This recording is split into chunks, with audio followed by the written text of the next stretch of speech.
Chapter 22, Part 2.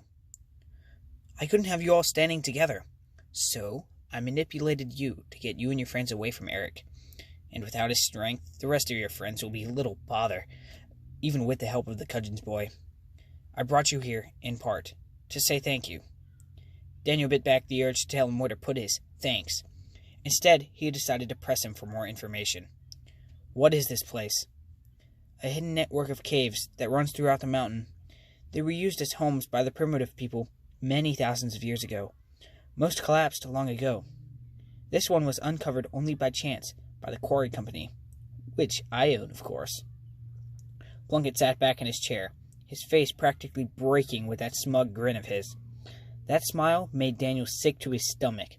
Still, there had to be some value in keeping him talking. Plunkett had at least revealed that Molly and the others were on their way to rescue him, though they did not seem to worry the villain in the slightest. It was up to Daniel, then, to discover something that they could turn to their advantage. Daniel's fascination with Sherlock Holmes came from Holmes' mastery of the details. Holmes viewed every situation as a giant puzzle, and the details that ordinary people missed were often the pieces that put it all together. And if he kept Plunkett talking, perhaps the old man would reveal something that Daniel might use against him. Something in the details.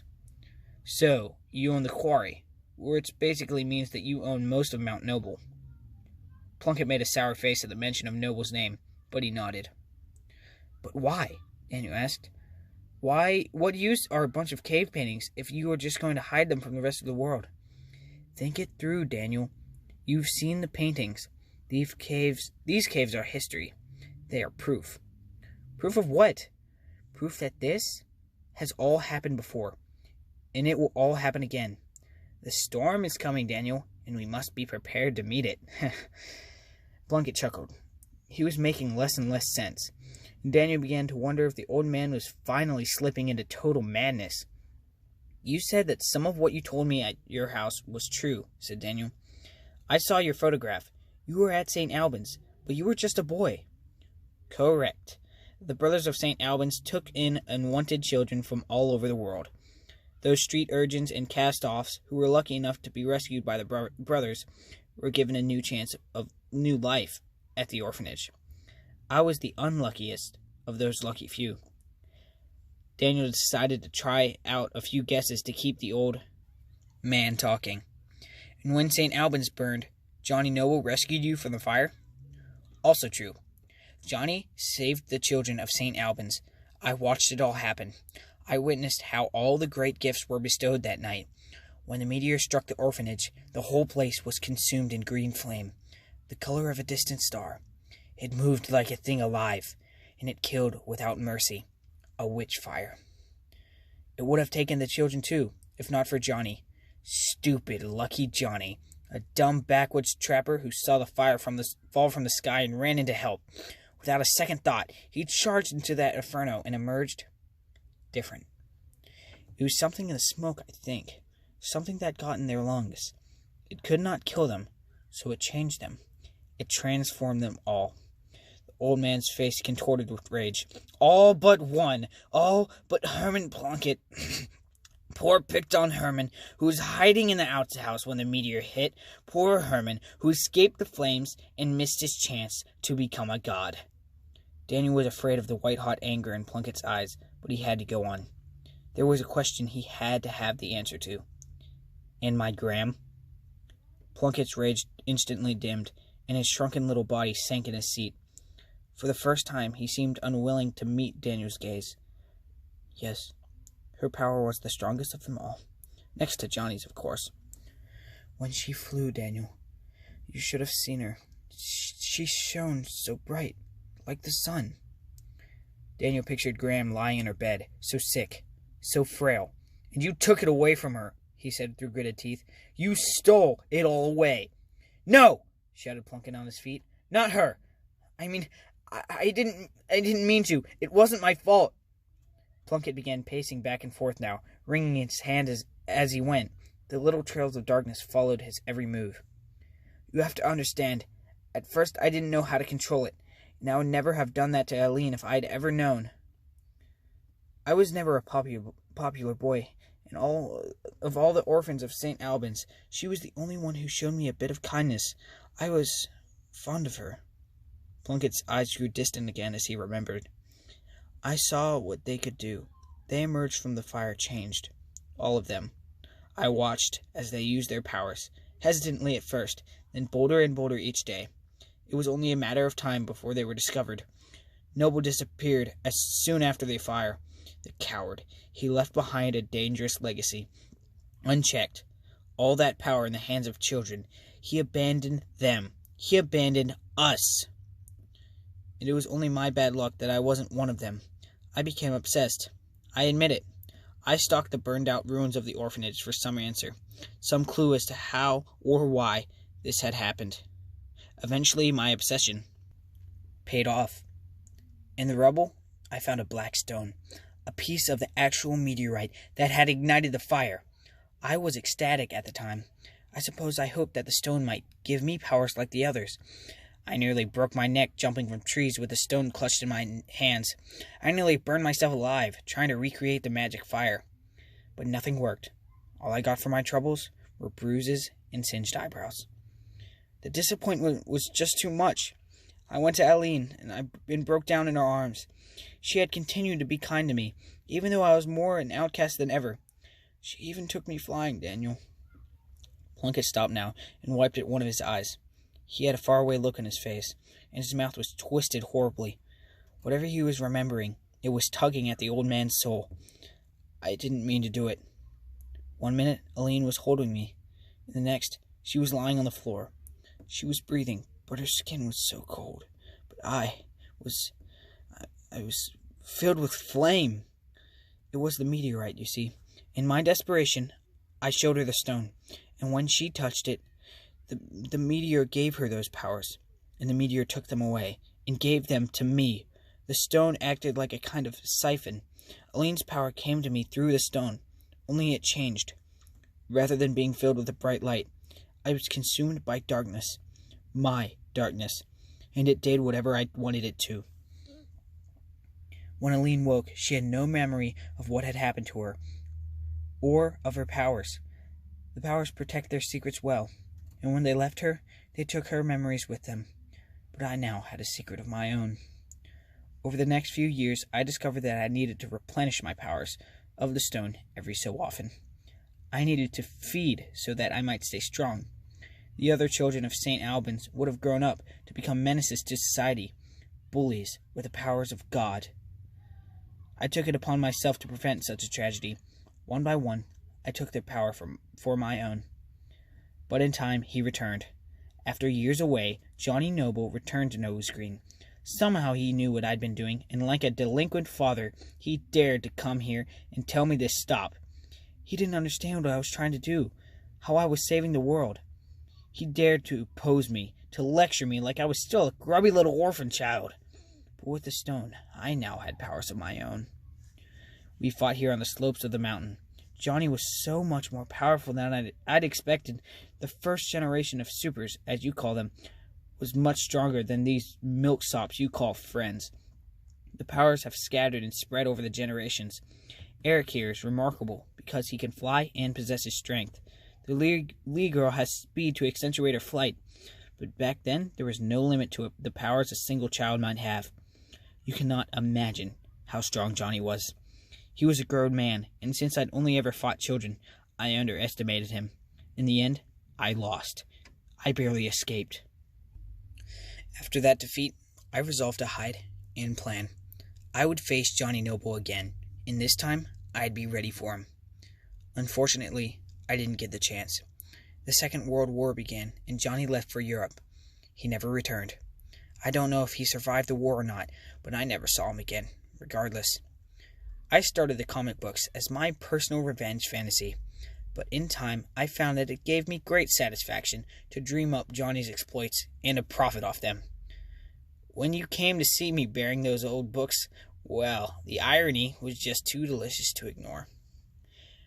Daniel made a face at the memory of that encounter. So all because of a meteor? A meteor hits and Nose Green instantly becomes a town full of super children?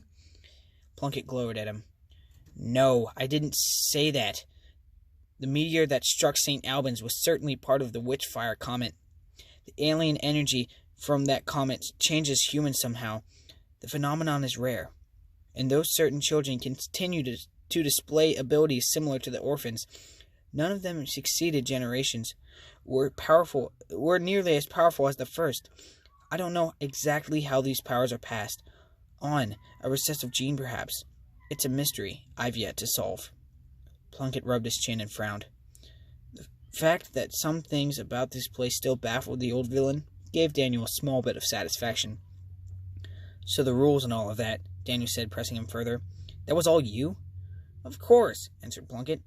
Without Johnny to stop me, my path to power was assured, but I still needed order, a way to control the children while protecting my secret.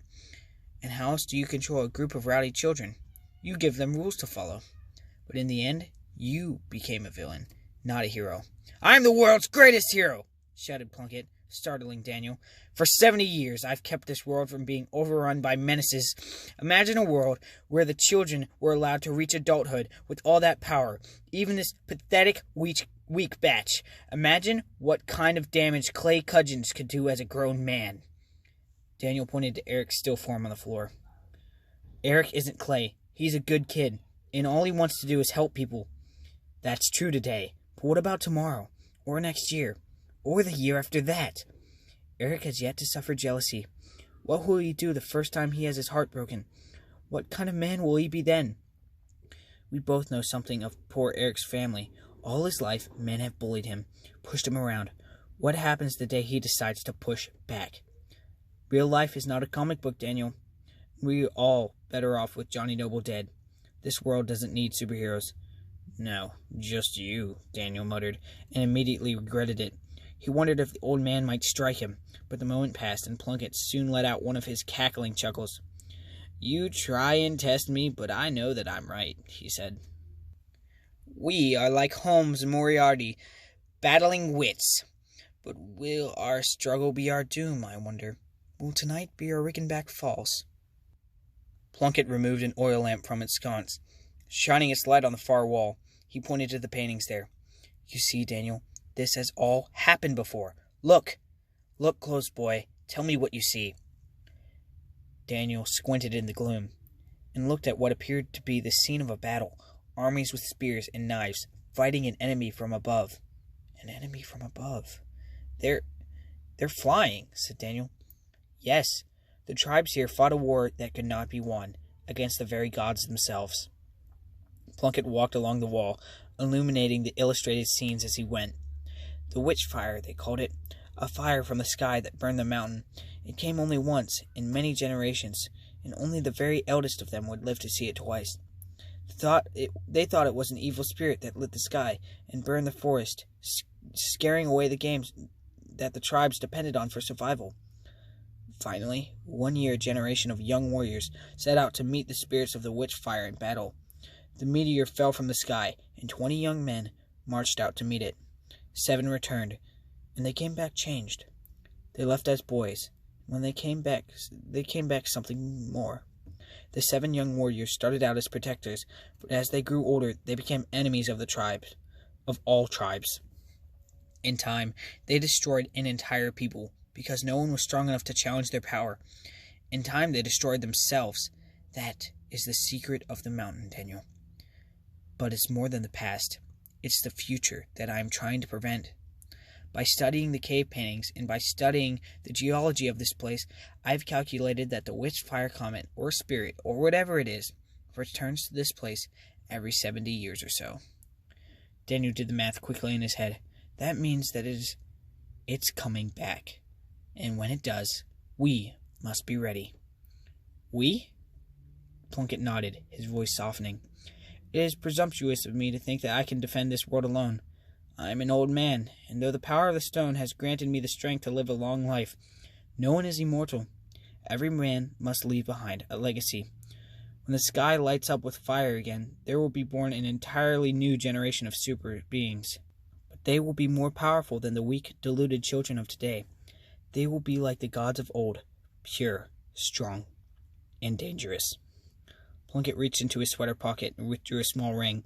It looked as if were carved of stone, but there was a slight emerald sheen to it in the lantern's light.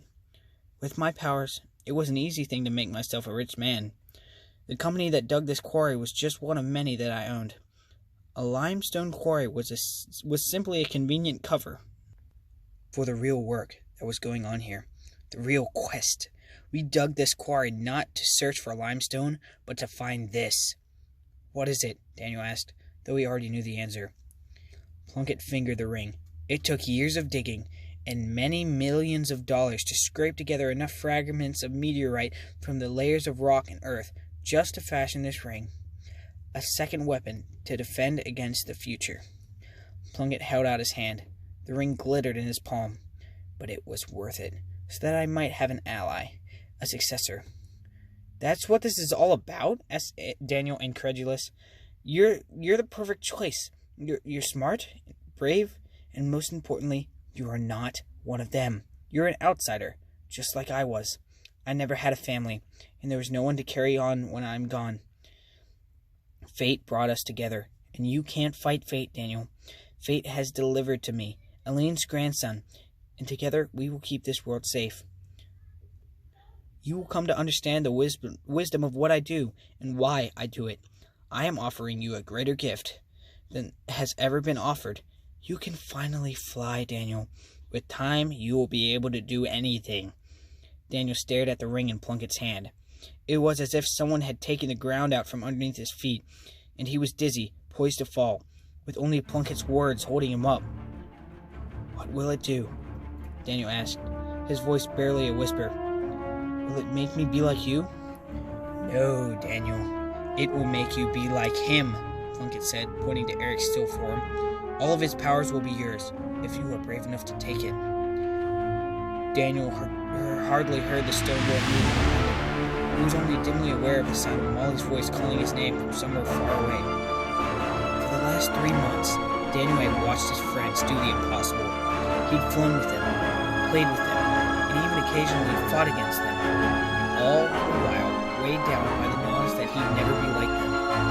Daniel knew what envy was. It was the ugliest of emotions. He would have proved that, but until now he could even keep his hidden deep down. It was easy when he had no other choice. But now here was Daniel's chance to be special, more than unique, be powerful. Daniel stopped and dropped the ring into his palm. It felt cold and heavy in his hand, but he didn't put it on. He just stared at it. And no one who was aware of Eric's helpless form still on the ground. Throw it down. He said as tendrils of darkness slowly around the man's body. Blackness flowed out and the flame beneath his spear, and its tentacles snaked through the floor of his clothing, wrapped around him until he was once again a living shadow. He said in the shroud's throaty whisper, It's time to show you.